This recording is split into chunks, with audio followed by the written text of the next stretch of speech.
আজকে আমি আমার পছন্দের একটা রেসিপি তৈরি করব, একদম মাছ ছাড়া, কোনো মাছ হবে না আজকে।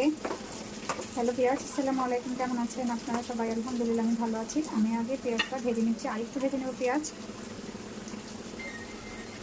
আর এই রেসিপিটা যখন রান্না করতো আমার দাদি তো একটু তেল পেঁয়াজ বেশি দিত।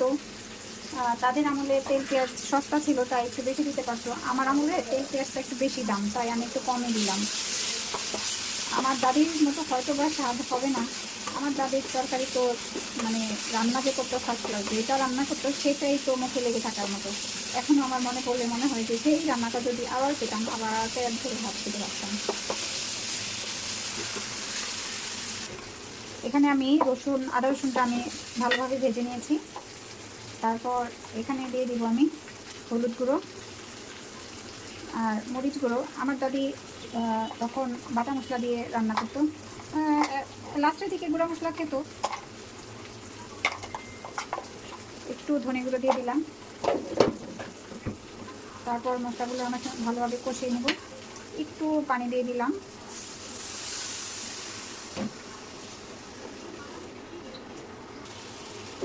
তারপর দিয়ে দিলাম স্বাদ মতো লবণ।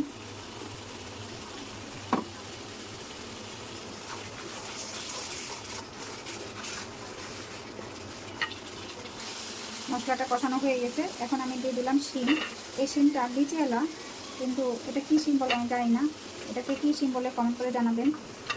আর আমার দাদি রান্না করতো চ্যাপটা চ্যাপটা মোটা মোটা বিচি, ওই বিচিওয়ালা শিম দিয়ে রান্না করতো। আর শিমটা আস্তে আস্তে রাখতো। আর কষা তো এত সুন্দর করে, দেখতে মনে হতো কি কাঁচা কাঁচা, কিন্তু ভেতর থেকে একদম সিদ্ধ হয়ে যেত।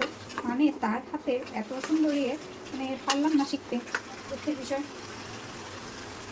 সাথে দিয়ে দিলাম টমেটো। টমেটোটাও একটু বেশিই দিত, কারণ তার সময় টমেটোটা একটু কম দামি ছিল, বেশিই কম দাম ছিল তার জন্য। আর আমাদের সময় দেখেন টমেটোর কেজি কত। আমরা যখন ছোটো ছিলাম তখন আমরা দেখছি 10 টাকা 15 টাকা 20 টাকা কেজি টমেটো।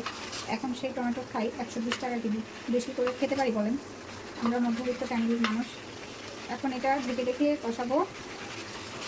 আর আমি কিন্তু একটু তেল কমই দিছি, আমার দাদি করলে আরেকটু তেল দিতাম। কী করবো বলেন, মন চাইলে একটু রান্না করি এইভাবে। আমার খুব ভালো লাগে খেতে বিচিওয়ালা সিমটা। আর এই সিমের বিচিগুলা আমার মেয়েরা খেতে খুব পছন্দ করে। একটু ঢেকে কষাই নিব। ঢাকনা দিয়ে ঢেকে দিলাম। তরকারি প্রায় হয়ে আসছে। এখন আমি একটু কাঁচামরিচ আস্ত দিব, 2টা কাঁচামরিচ ভেঙে দিব, যাতে ঝালটা ভেঙে না হয়। ভেঙে হয়ে গেলে আবার আমার মা খেতে পারবে না। আমি একটু ধনেপাতা দিয়ে দেবো এখন শেষ ফিনিশিং ধনেপাতা। শিমের মধ্যে ধনেপাতাটা দিলে মানে শিমের একটা অন্যরকম ফ্লেভার চলে আসে। আর এই রেসিপিটা দিয়ে গরম ভাত খেতে কী যে ভালো লাগে বলে বোঝানো যাবে না। এই রেসিপিটা রান্না করার সময় আমার দাদির কথা আমার খুবই মনে পড়ে। সবাই দোয়া করবেন আমার দাদিকে যেন আল্লাহ তাআলা জান্নাত নসিব দান করেন। আমি আমার দাদিকে অনেক ভালোবাসি। কিছু রান্না কি আমি অনেক রান্নাই আমার দাদির মতো করার চেষ্টা করি। আমার খুব ভালো লাগে আমার দাদির রান্না করার খাবার। কেমন হয়েছে কমেন্ট করে জানাবেন। আল্লাহ হাফেজ।